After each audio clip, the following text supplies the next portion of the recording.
The following is a Comfortably Zoned Radio Network production. We are back. Yankees baseball, past, present, and future. It's opening day, and I talked to two Yankee experts.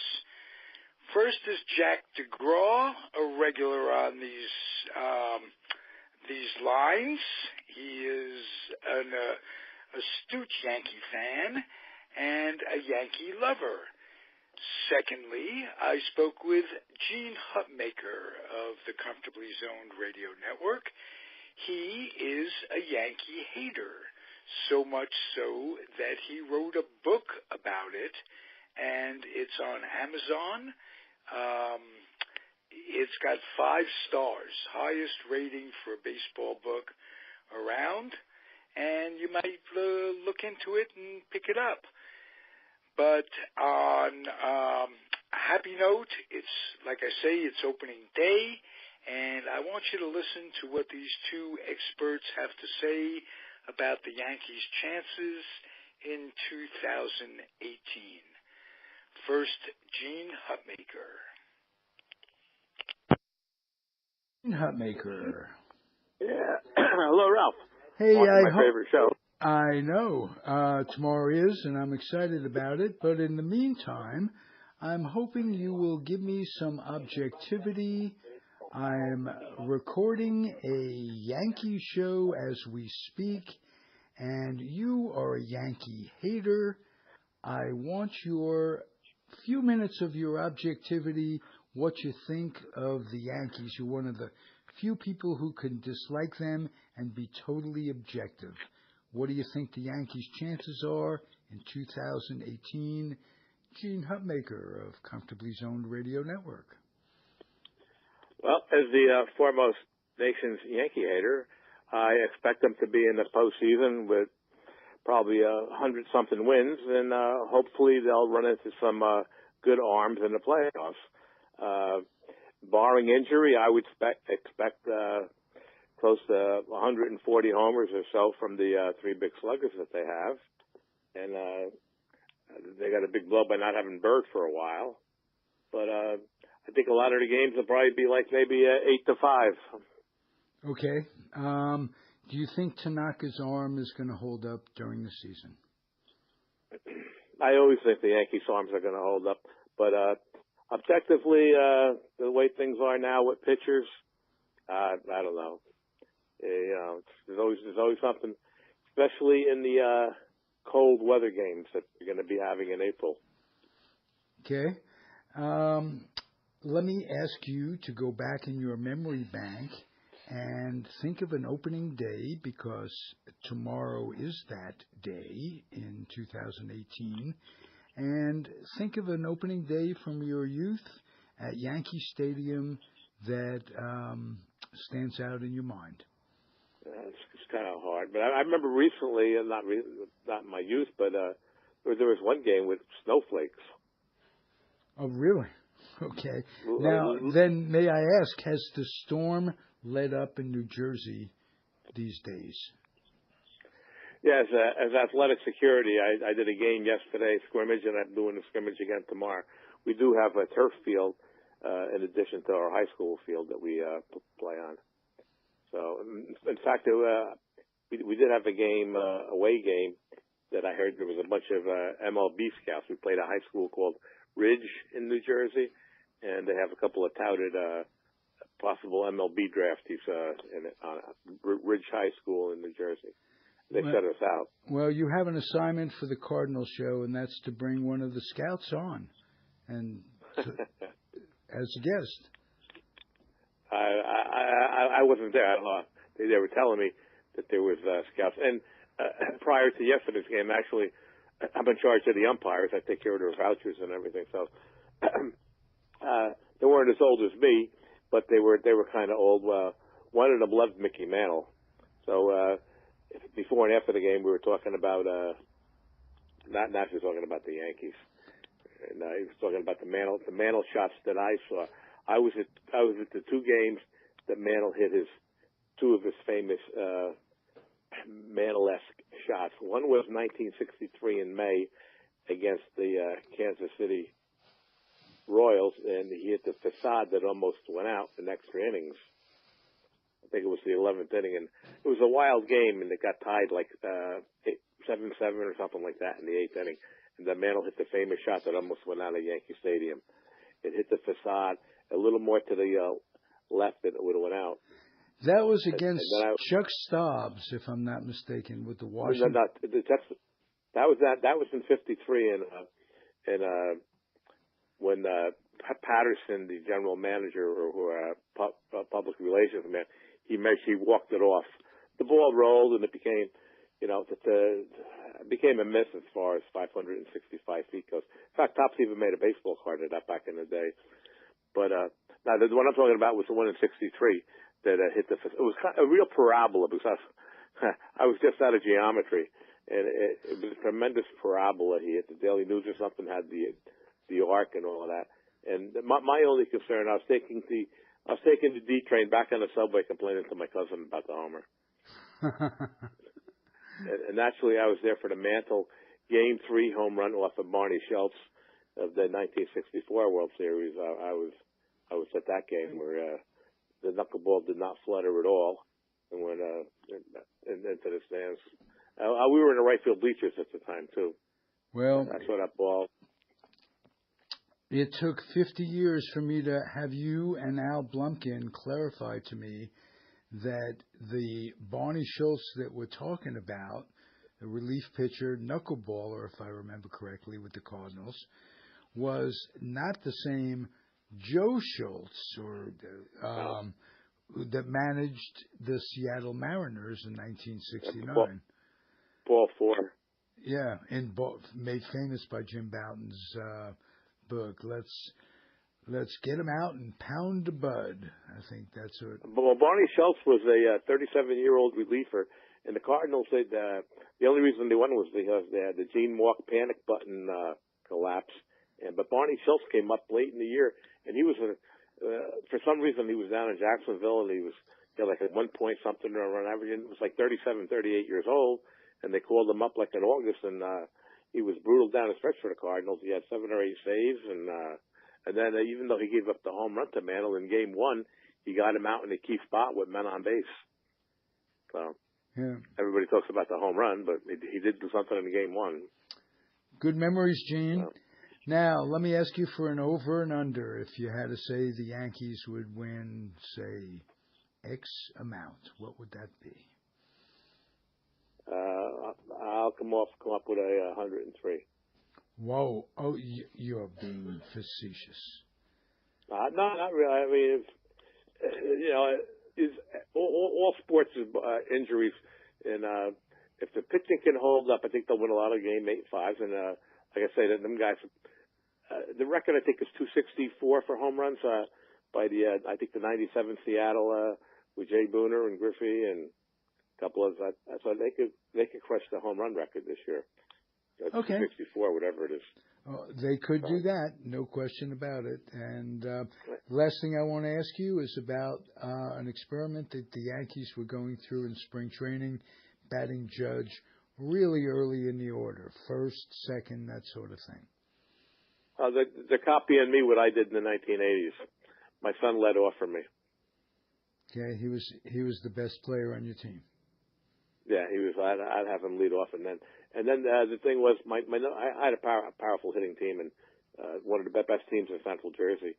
And the guy batting ninth was one of my son's best friends. He was complaining to my son that I don't want to bat ninth. I don't want to bat ninth. So I go, hey Pete, I go, just think about it like this: when the lineup goes around for the first time, you'll be like the leadoff man. Mm-hmm. And the thing I did, I made sure my son was a speedster, so I made sure my 8 and 9 guys could run around the bases. Right, so they won't be clogging them up. But it does make sense if you think about it. The only problem I have is just like I believe in psych a lot, and they have like a closer psych. Some guys might be a great 8th inning reliever because it's not the 9th. You got to have that mentality to be a leader. I know it's only once during a game because once the game starts, the lineup keeps on going around. But the first at bat, you got to have that psych to be the leadoff man. Just as you have to have a certain something to get those last 3 outs in the ninth inning. Right. It's all for sight for. They're two of the positions. I know a lot of people, especially our age, don't like the closer, but I thought Mariano was like probably the most important person on that team for so many years. I understand that, and I think there's a shift going on, subtle shift, towards using your relief pitchers situationally more often, whereas a Mariano might come in, were he pitching today, in the sixth inning when the game is really on the line at that time. And depending on the matchups and what have you. Like Miller. Yes, good example. Good example of Cleveland. Well, back in the 70s, like when the Oakland A's, when they were winning, Fingers would come in the seventh inning, but not only would he just come in the situation spot in the seventh, but he'd stay in there until through the rest of the game. Right. When like one thing Gossage is always saying that these pitchers today are a bunch of wimps, but he used to go 2-3 innings. Well, each generation has its bitterman. Bob Feller was a bitterman. Nothing pleased him about change. And nothing pleases me about change. I'm not taking any, and I'm a bitterman. But Gossage takes it to the extreme. I don't think he ever gave Rivera his due. There is something to be said for the guy who can get the last 3 outs. Well, it's the money they're paying, too, that they want to protect their arms because they're paying, like if in the older days the team was not out that much money, like today they will be out a lot of money. Yeah, that's true. That's true. And there's a correction going on, if you will, correction/collusion to not give pitchers these long-term contracts anymore because it just doesn't work out. And I don't think it's really collusion. I just think it's common sense. Yes, yes, it is. But you and I are not in on the day-to-day negotiations that goes on between agents and management. And I think what it could be also is Steve Boros just selling out this year's class of free agents because next year is going to be guys like Bryce Harper is a real biggie. Kershaw. So he's working with the teams to keep their budgets in order, perhaps, for next year. Now, you tell me if that's not collusion in some way. Well, in order to have collusion, don't the general managers have to be talking to each other? Well, or the owners saying, hey, they all get together at the meeting and wink, wink, nod, nod. It's hard to prove. Coincidentally, it has been proven. Back in the 80s, they proved. I remember Rod Carew got money for that. Yeah, big money in those days. I don't understand how. Okay, everybody's different, but to me, I'd make sure that I wasn't going to be, it wasn't going to be anything notated that we had to talk about keeping the salaries low. I don't have a problem with GMs saying like, hey, I'm going to keep it low. But the collude together. To me, I never saw anything how it was written or how the case was decided that the players got the money back when I think Jack Morris was even involved in that. Mm-hmm. I don't know how they proved it, but don't they have to have the different teams talking to each other about keeping them down?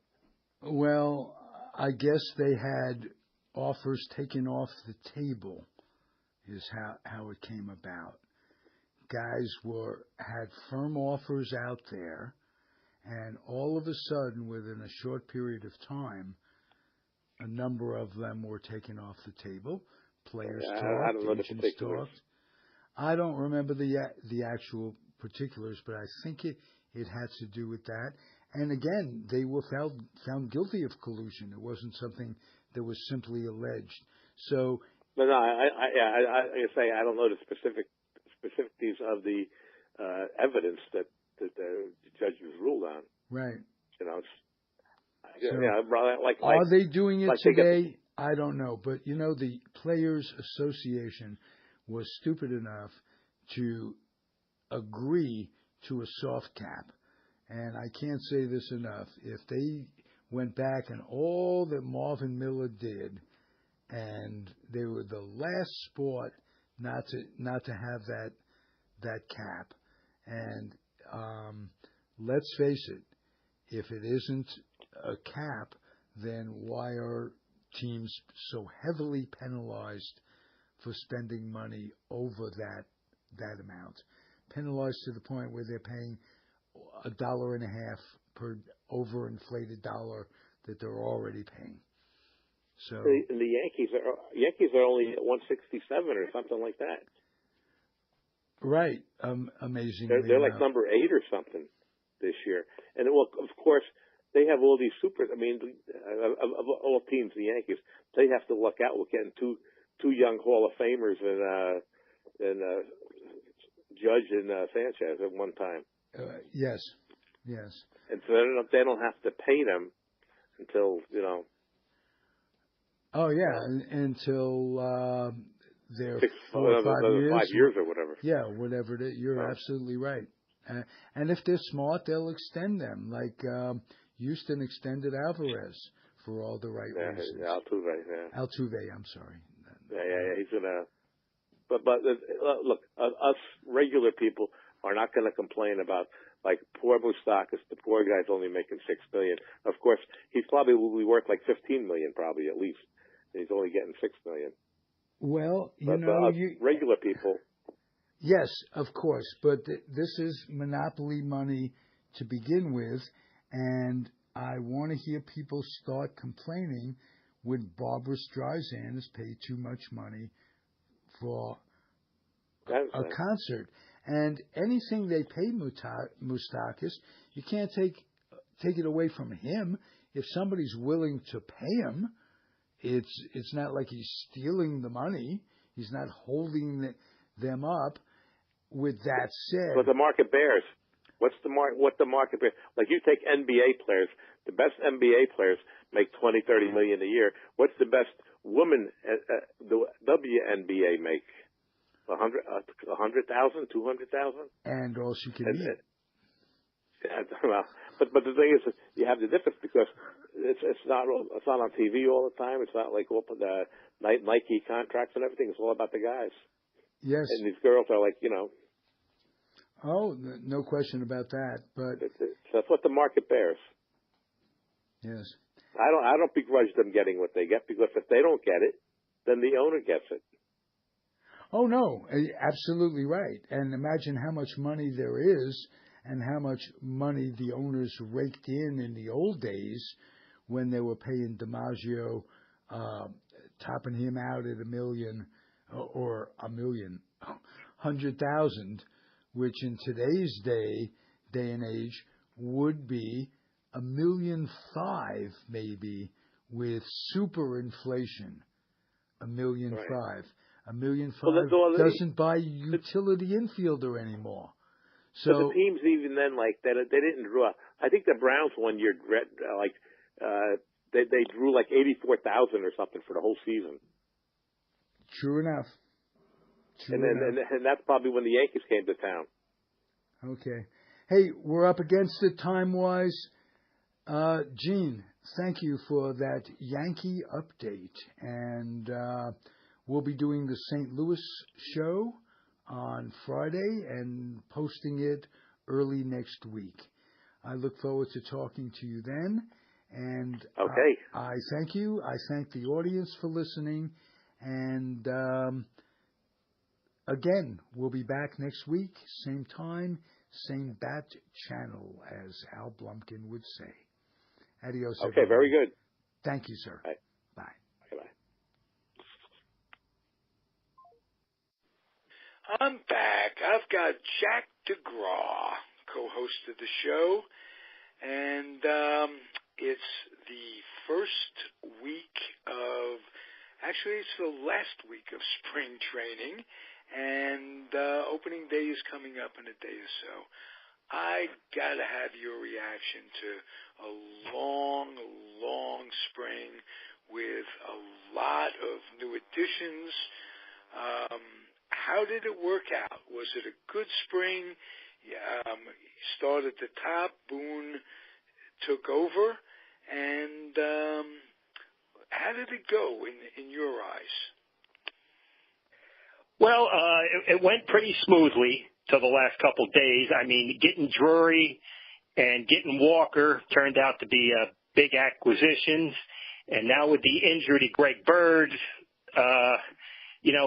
it pretty much put a damper on what was was a perfect spring training. Tell me about that injury, the extent of it, and will Bird ever remain healthy? Well, the thing is, they're doing a surgery tomorrow, and he has bone spurs, and I think it's in the same foot. And the concern is, I mean, how long has he had this? I mean, is it a chronic injury? Is it like a Bill Walton injury? Hopefully they get in there and find out what the problem is, because, the kid could have an outstanding future, and I really feel for him, to go through this bad luck. Does it help now that Ellsbury miraculously stuck around? Is that going to be able to move things around, and are they going to be able to even depend on him beyond 15 days?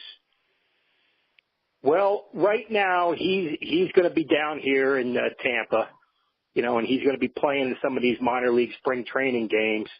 And the good thing about that, he can hit every inning if he needs to. So we'll see how that pans out. And another thing, Clint Frazier took batting practice today. So he could be in the lineup. Who knows, in a couple more days. I'll keep you posted, Ralph. Okay, good deal. What do you think of the pitching, Jack? That's always the big bugaboo in baseball. How's the pitching? But a lot of question marks. I think it's good that you got Sonny Gray from the A's. He's going to be a mainstay. Tanaka, what are your thoughts? Well, I like their pitching. If the starting pitching is just adequate, they got a great bullpen, and I think the thing is they're going to score so many runs. If they can keep it, 3 runs, 6 innings and stuff, they should win the majority of their games. And another thing, they've got so much talent in the minors. If they have to make a move for pitching at some point this season, they got the pieces to do it. That's very true. People talk about the soft cap and how close they are, what with getting Walker and whatever, and they're not going to have much room to make a deal later on in the season if they need to. They've got bodies, and they've got valued bodies, and you never like to give them up to fill temporary gaps, so to speak. But, a lot of things you don't like to do. You have to adjust. And injuries are such a big part of the game with every team.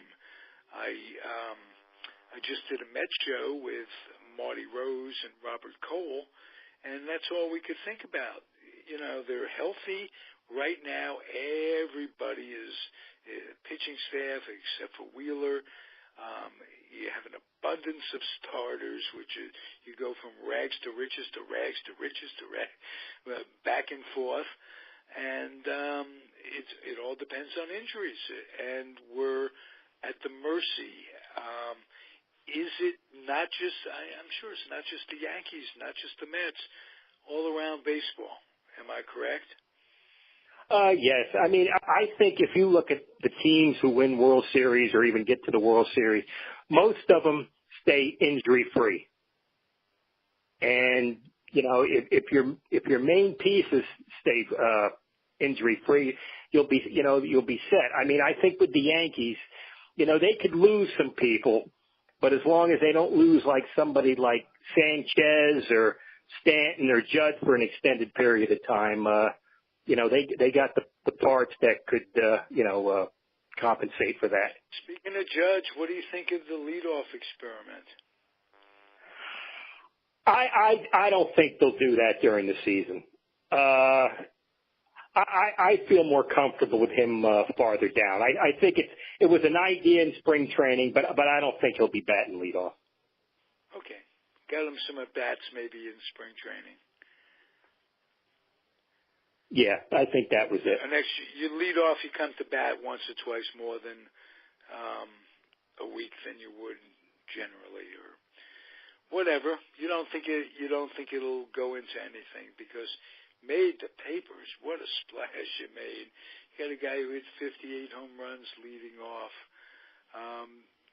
Wouldn't hurt to start off with a quick lead. You'd think automatically, but they're not a particularly fast team. I don't think Walker makes them particularly faster. He's been playing all around the infield. Yeah, he's been playing some first base, which thank God he has been because now they need him there. But, he's a good guy to have. He can play second, he can play third, he can play first.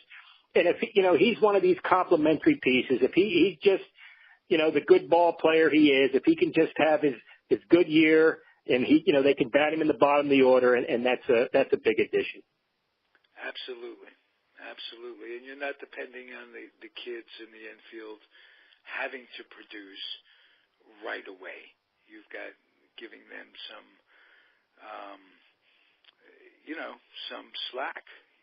You're not, remember, a pennant race for a rookie has got to be an incredible challenge because you don't know what you're looking at. You've never done it before.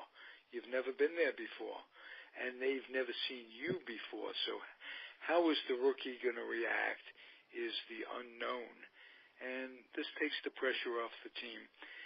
Does Boone seem to be doing a good job as far as you're concerned?